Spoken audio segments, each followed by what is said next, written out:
So the key elements of the 4 meditations that I share with you, we have studied digital technologies that are inspired by theoretical and conceptual developments originated in the global north. However, when applied in the global south, they often fail to adequately capture the transmodern realities of these regions. The phenomenon that we have humorously called as tropicalization of theories, in a special issue we are editing at the moment, highlights the need for scholars interested in Latinx and Latin American cultures to explore alternative epistemic geographies and approaches. These approaches should not be considered the genealogies of thinking, should only consider the genealogies of thinking and feeling, as exemplified by Escobar's concept of sentir pensar, but also actively engage with and contribute to a diverse body of literature that originates beyond the confines of the global north, not only Latin America, but also Africa, Asia, Southeast Asia, etc. Fortunately, much of this literature has been translated into English. My own focus is primarily on Latin America as a starting point of this endeavor. Now, you may be wondering, how can we practically implement these ideas? And I will end with 4 suggestions. The first one is that we need to expand our theoretical horizons. We must actively engage with the works of Black, Indigenous, feminist, and queer scholars, as they have pioneered inclusive theories that hold the potential to foster liberation and hope. It is essential to prioritize their voices in our readings and research endeavors, and also in our citing.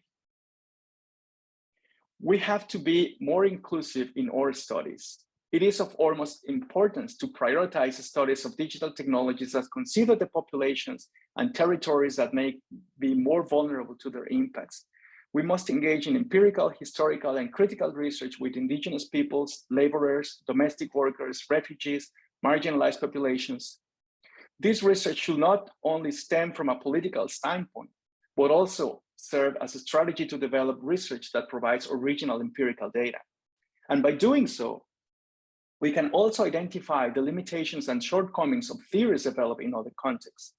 Certain problems that are specific to Latin America and the everyday strategies used to navigate them should be central to our thinking about digital technologies. This is something that I'm writing at the moment with Dominique Montiel. Allowing us to connect with conceptual genealogies developed in the region. For example, the study of the popula. What if we like to construct theories of the digital grounded in experiences using Rappi or Mercado Libre, Kavak, Shein, Alibaba, or others, rather than focusing on Twitter, Instagram, or Facebook? My proposal is not to isolate ourselves from the world, but rather to reestablish active engagement with the world as genuine participants. I'm certain that some of you have encountered this experience when receiving a blind review that poses the question, why Mexico? Why Ecuador? A question that I can assure you, researchers conducting fieldwork in Chicago or London will never have. Finally, we also need to be more innovative in our methodologies, something that I can probably expand on the Q&A. So this is not a call for us to become more parochial or isolated.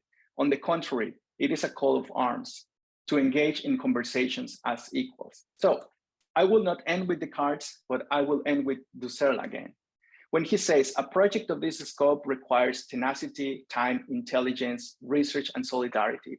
It requires a long-term maturation of new response in cultural resistance, not only to the elites of other cultures, particularly those that are dominant, but also against the Eurocentrism in elites in peripheral, colonial, and fundamentalist cultures.